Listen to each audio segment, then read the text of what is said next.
Hi guys, what are we gonna do today? We're gonna do this. See how to cut out a stencil. And I'm gonna do the simple project. I'm using one of my stamps to stamp words on it. But hopefully by the time we're done, you could do any image or words that you would like. Let's get started. So to get started, we need our stencil. This is what the finished product is gonna look like, but to make it easy, I'm gonna give you these two downloads of the stencil pieces you'll need. So I'm using this sheet of acrylic plastic, but you could actually use just a heavy cardstock and that would probably be a lot easier to cut out from. So like I said, you're gonna have two pages of templates, but you only need one actual stencil piece. And I'm putting this underneath, so I'm gonna end up cutting through this, but that's okay. All you're gonna do is cut it out.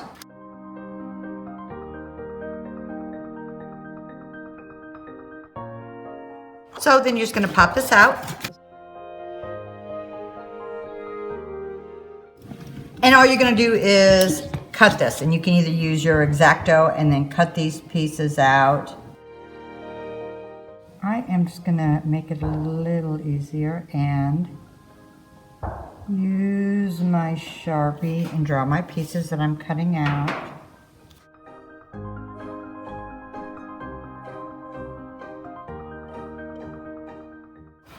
So then you're gonna cut that out, this piece out, and then after you've cut this piece out right here, which I'll just do. So then I'm just gonna lay this over here and then draw the door in. Cut this piece out, this one right here. All you're gonna do the same thing is just draw this on here and cut that out also. After you've cut all your pieces out and cut all your windows out, we're just gonna put all that aside, and then with an extra little piece, draw out the little cross and cut that out too. So let's get started. So I am gonna start by putting my first coat of paint down, and this is just a heavy piece of paper, but you could use craft paper, you could use wood, you could put it on anything you want. And I am just using a white colored paint, and I kind of watered it down a little bit.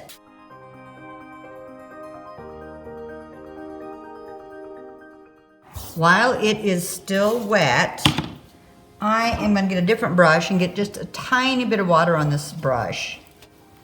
And I am going to use some gray paint.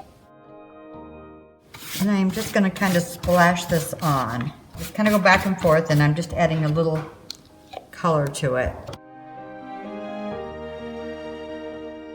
So we're going to let this dry. So I'm just going to stencil, but you want to use a stiff brush, and just whatever color paints you want to use, then you kind of dab off onto a surface so it's more of a dry brush. And all I'm going to do is just kind of go around these edges, and I'm doing it on the inside of this big stencil, and the smaller your brush, the smaller this little line will be. When you do this part, you can just do it and then take this off and then decide if you need more or less. So I think I'm going to start with my next pieces and then decide if I need to add more. So I think I'll just grab this top piece next, and I'm lining this up so I can do this edge here. And I want to be careful I don't get out here. So if you're concerned about that, you can actually leave your other stencil down also. So here I am just going to do my windows.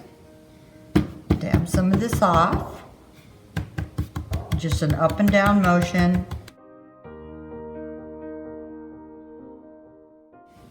I'm going to use the outside edge of this to do a little dry brush for this line. And really what it's giving you is a little bit of a shadow.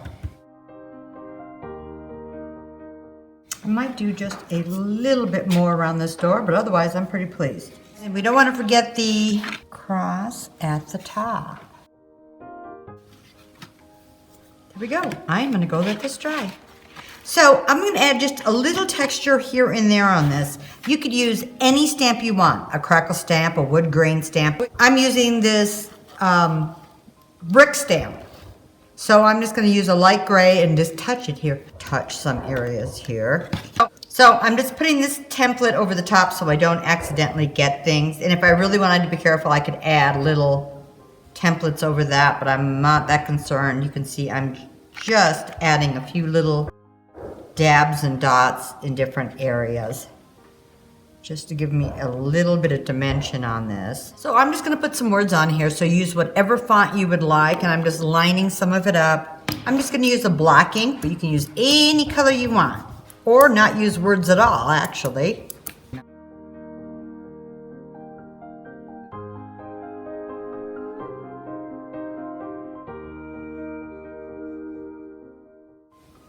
Lay it down.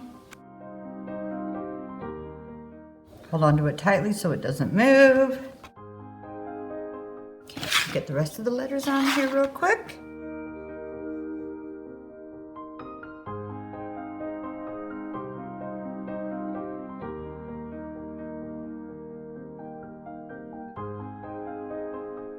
Now we're gonna do our waxing, and we are almost done. So I'm gonna put a clear wax on first, and it's really gonna intensify the colors in this.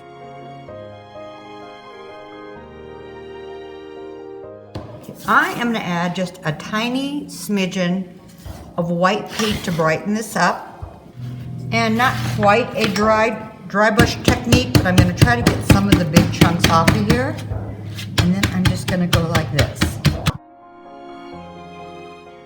Let that dry, put a little dark wax on here, and then we're about done. And what's nice is if you have your clear wax on there first, if you want to remove some of it, it's really easy. Okay guys, I hope this looked really easy to you. So cut out your own stencils, do your own designs, come up with your own artwork. But you can see just even using one different color made such a difference in this. But whatever you do, have fun.